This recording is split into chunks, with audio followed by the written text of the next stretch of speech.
Adolf Hitler was an Austrian-born German politician who rose to power as a leader of the Nazi Party, becoming the Chancellor in 1933, and then taking the title of Führer und Reichskanzler in 1934. At the height of World War II, Hitler looked invincible following the occupation of France. But many historians agree he made a crucial mistake that changed the tide of the war. Welcome to History Bazaar. In this video, we will examine the crucial mistake that cost Hitler his victory. But first, don't forget to subscribe to our channel.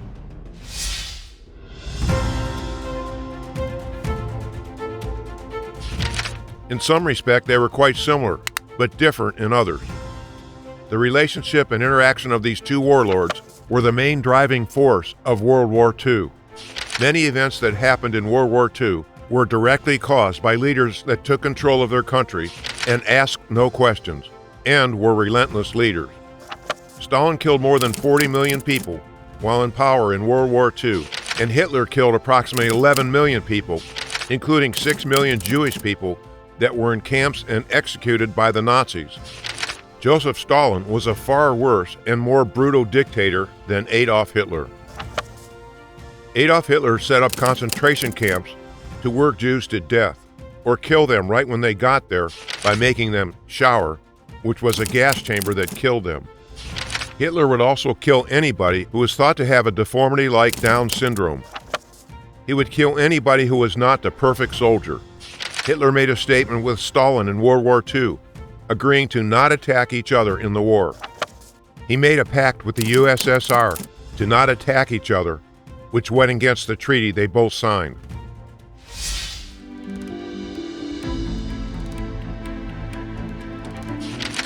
Adolf Hitler, 1889 to 1945. Born into a middle-class family in Braunau am Inn, a town in then Austria-Hungary, he was the fourth of 6 children. His early life was inauspicious, having left school with no formal qualifications and failing his big dream to be an artist.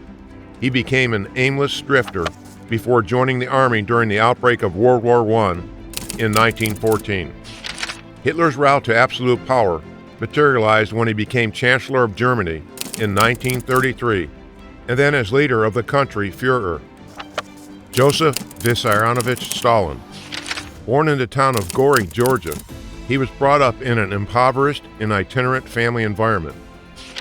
In his early life, Stalin became a Georgian revolutionary and later a Soviet politician who eventually ruled the Soviet Union from the mid-1920s.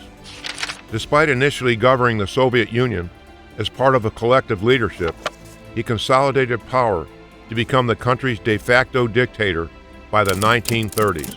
Stalin's formalized ideas for changing a once imperialist Russia to a communist state were based on Marxist-Leninism, while his own distinct and extreme policies became known as Stalinism.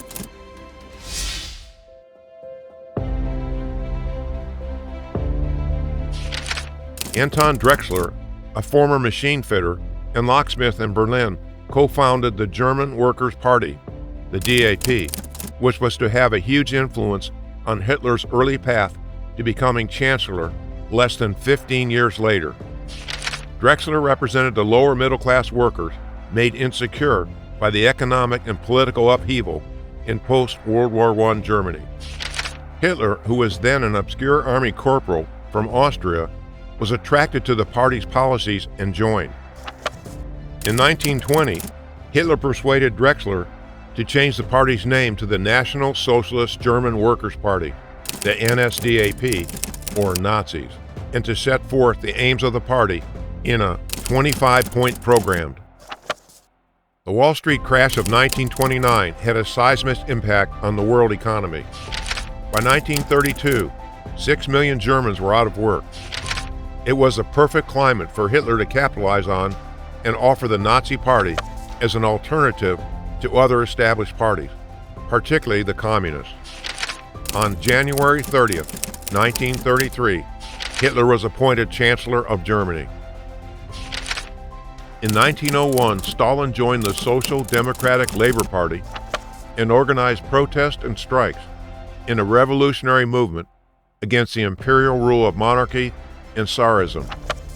The young Stalin impressed Lenin with his instinctive ruthlessness to organize strikes, often using extreme violence and raising money for the party by kidnapping and committing robberies.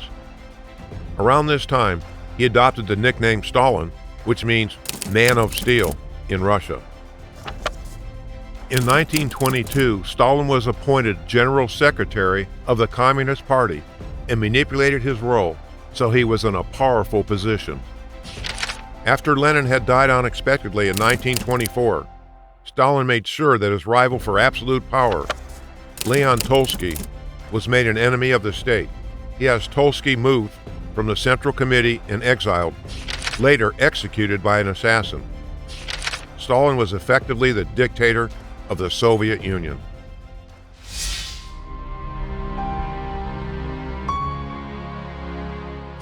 Many people in Germany in the early 1930s believed that Hitler would restore the country's economy and status in the world and see it become again once a dominating force in Europe. For many, there was a shared grievance that Germany has been impacted unfairly due to the Versailles Treaty after World War I, where territory had been lost to France and Poland. As well as suffering high unemployment, the country also faced huge debts due to reparations. The fear of communism by German people, particularly the lower middle classes and wealthy industrialists, influenced citizens to vote for Hitler. Despite Stalin's ruthless ways of dealing with people, he propagated an image of a revolutionary prophet for ordinary working-class citizens and peasants. Such an image was reinforced not only through headline-grabbing strikes that he arranged to demand better pay raises for workers, but also through public demonstrations of mass protests, such as the Batumi massacre, where Stalin encouraged the storming of a prison to free impoverished strike leaders. Stalin used a combination of manipulation and terror to destroy dissenters and his opposition.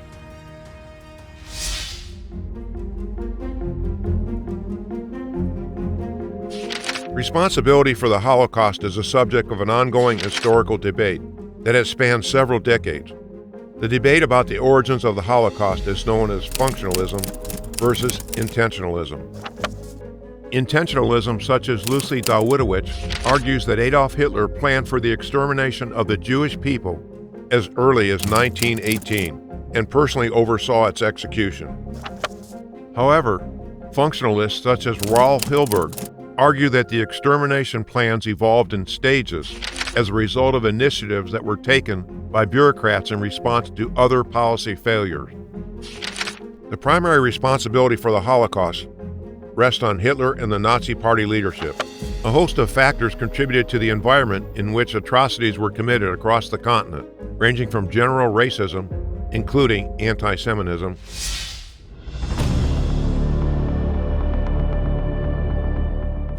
Joseph Stalin served as the General Secretary of the Communist Party of the Soviet Union Central Committee from 1922 until he died in 1953.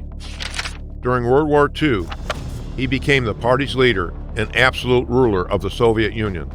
Under his leadership, the Soviet Union played a major role in the defeat of Hitler's Germany during World War II. A couple of years into World War II, Stalin demanded the immediate assistance of the Allied nations, believing that his nation bore the brunt of the war against Germany. Stalin promotes an image of himself as a great benevolent leader and hero of the Soviet Union. The Soviet army suffered huge losses.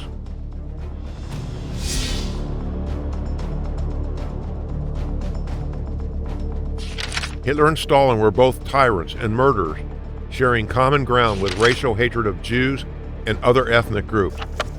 And both dictators suppressed opposition with brute force and controlled the media, the police, and the government bodies to become the absolute rulers with total power over their people. Stalin's policy led to the death of many peasants, and Hitler's policy caused the near extinction of the Jewish population. Although they brought negative consequences, these policies played a role in moving Russia and Germany away from dictatorship to their present style of government today.